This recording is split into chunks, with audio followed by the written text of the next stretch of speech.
Okay, so today I will be making sans rival, ang pastry na walang rival.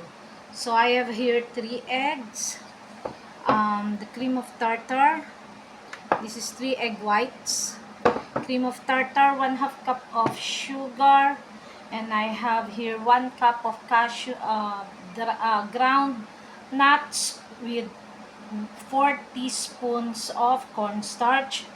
And for the buttercream, the 3 egg yolks, 1/2 cup of sugar, 1 cup butter. The butter should be at room temperature.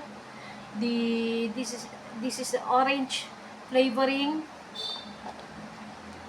and the crushed nuts. Okay, so see you later. Okay. So ayan na, nag-start nang mag-whip ang egg whites. Okay, so once it becomes frothy like that, isa-isa nating buhos dahan-dahan ang white sugar.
Ay, ayun na. Wala lang yun, maliit na yun. Sayang eh.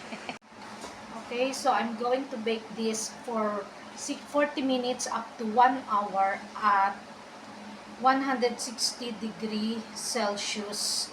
The oven should be preheated at 160 degrees Celsius or 320 degrees Fahrenheit. Okay? Okay, so this is the buttercream. French buttercream yata ang tawag dito. So, cook it, the egg yolks is cooking with the white sugar until lang yung mga grains ng white sugar ay ma-dissolve.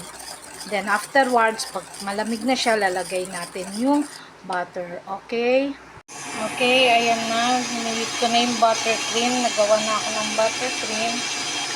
Hanggang sa maging smooth lang siya. Tapos, pwede na.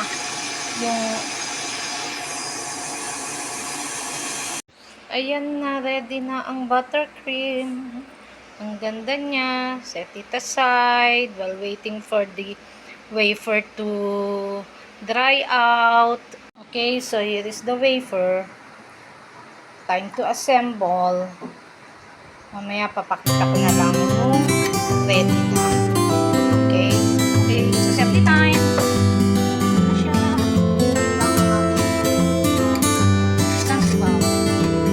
Okay.